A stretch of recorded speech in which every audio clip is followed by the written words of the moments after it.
Let us take an example of a cantilever retaining wall with a horizontal backfill and also subjected to traffic load. This problem has been taken from the book titled Limit State Design of Reinforced Concrete by Dr. B.C. Punmya, Jain and Jain. So we have been asked to wall from the bottom of the base to the top of the stem is 6 meters.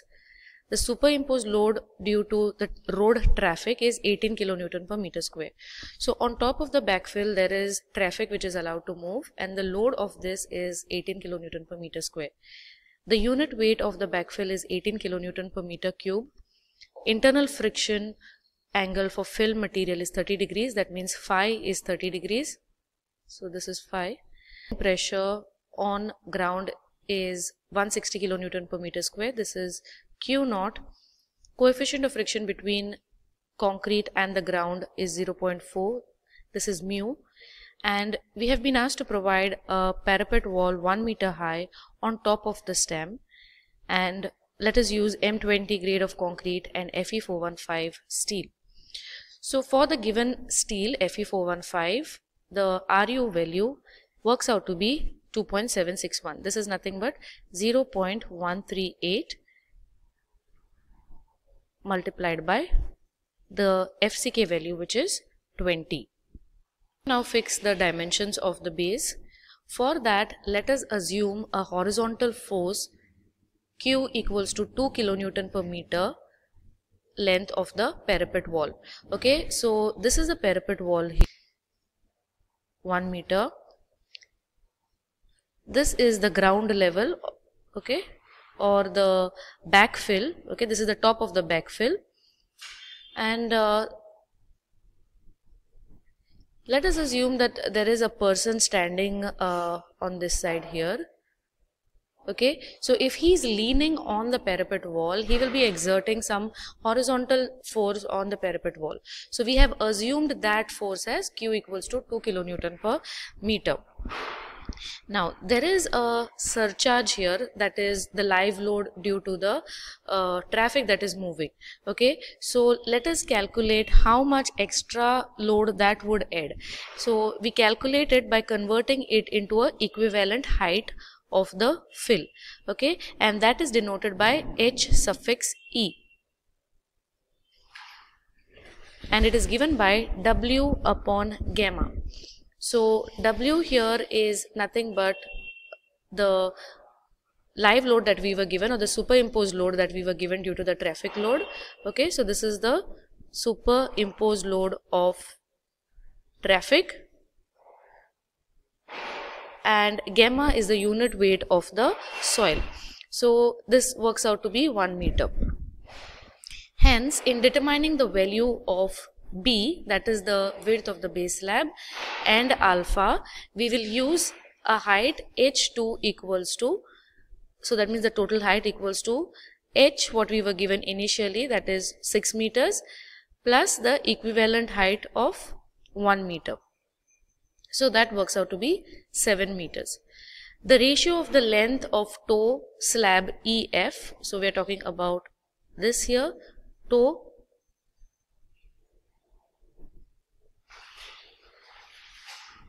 to the base width B is determined by this equation. So this equation has been given by the author, and it is nothing but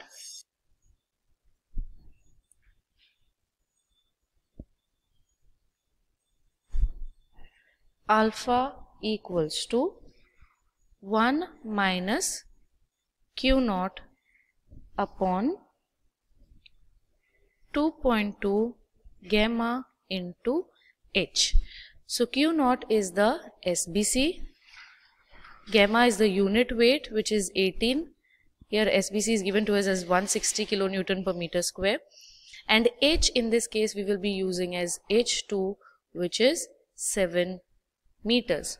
So on substitution of all these values, we will get alpha equals to 0.42. Next, let us find out what is the coefficient of active earth pressure Ka, and it is 1 minus sine phi upon 1 plus sine phi. Phi is given to us as 30 degrees, and we get Ka equals to 1 by 3. To find out the width of the base slab, we will use the formula given by the author as B equals to H into under root of Ka cos B divided by 3 times alpha. Now beta here is the angle that the backfill makes with the retaining wall. So if we have the retaining wall like this, and in our case the backfill is now horizontal, so beta is 0 for our case and cos of 0 is 1. Okay, in case there was something inclined, then this would be. So substituting the values of all these values of beta and alpha in the formula, we will get B, or the width of the base slab, as 3.36 meters. Please note that here the author has not taken the full value of H but has taken only 95% of the value of H. So this works out to be 3.36 meters. However, as discussed before, the value of minimum value of B has to be between 0.5 to 0.6 times the overall height. Okay, so 0.5 to 0.6 times works out to be somewhere between 3.5 and 4.2. So in between that, let us assume the width of the base slab as 4 meters. Now the length of the toe slab is given as alpha into B. Okay, so alpha is 0.42 and B is 4. So this works out to be 1.68 meters, but let us round it off and keep it equal to 1.7 meters. Now the thickness of the base slab, we can keep it, here the author has directly assumed as 50 centimeters, but as an approximation we generally take it as H by 12. Okay, it is taken as H by 12. Okay, so H by 12 is 7 meters divided by 12 will come somewhere around 583, and let us assume slightly lesser compared to what we are getting. So we'll have it as 500 mm. We need to find out the thickness of the stem. Now the height of the stem is the overall height, which is 6 meters, minus the thickness of the base slab. Okay, that is, we just assumed it as 500 mm or 50 centimeters. So the height of the stem works out to be 5.5 meters. So due to the retained soil, the earth pressure diagram will be a triangle, okay, and it will have an ordinate Ka gamma into H, okay, and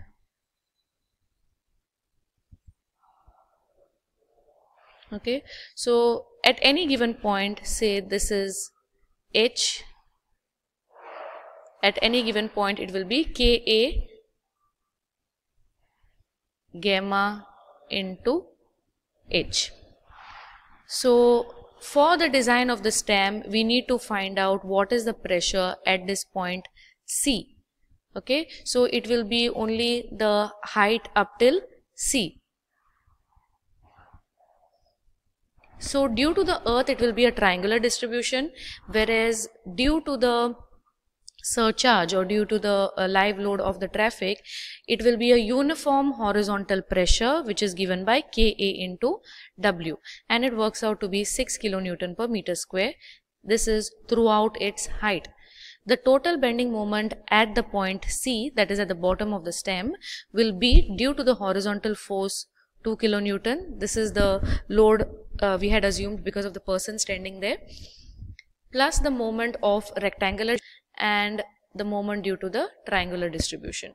So this is how we calculate M equals to Q into H1 plus 1. 1 meter is the height of the parapet wall, plus Ka into W into H1 square. So this is what it will look like. This is due to the traffic load, and this is due to the backfill. and we are talking about a height h1 here. H1 is the height of the stem. So if we want to take the moment due to the rectangular portion, okay, so and plus there is also a force here Q, this is 1, so it will be, we are taking at this point here C, okay, so Q into H1 plus due to the rectangular part it will be KW is the width of the rectangle at the base into H1. So this is the area of the rectangle and this is the total load. Now we have to consider the moment, so it will be into H12, okay, so it is acting at the center of the rectangle, plus it will be Ka, so it's a triangle, so it will be half into base, the base is this part here, okay, into the height which is H1, and since it's a triangle, it's going to be acting at 1/3 from the base, 1/3 into H1. So on substitution of all these values, we will get 270.1 into 10 to the power 6 Newton mm. This is the working moment. That means we have not yet applied the factor of safety of 1.5. Okay, so in limit state we have to multiply it by 1.5, so we will get the answer as 405.16 into 10 to the power 6 Newton mm. So we need to now calculate, as per the moment which it is subjected to, the depth that we had assumed initially, whether it is right or not. So the formula for this is so effective depth equals to under root of mu upon Ru into B. For effective depth, we know the value of mu, we know the value of Ru. B, since it is designed as a slab, we take 1 meter width, which is 1000 mm. So on substitution we realize that the effective depth that is required for the moment that it is subjected to, that the stem is subjected to, is 383 mm.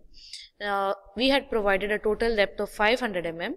If we use an effective cover of 60 mm, then the effective thickness of the stem is 500 minus 60, which is 440 mm.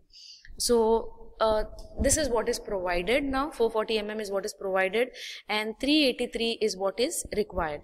That means what we had assumed initially is safe. Let us reduce the total thickness of the stem to 200 as we go higher, okay, at B. So the effective depth at B, okay, that is at the top of the stem, is 200 minus 60, which is 140 mm. We will continue the uniform thickness of 200 mm from A. Okay, so let us just have a look at the diagram.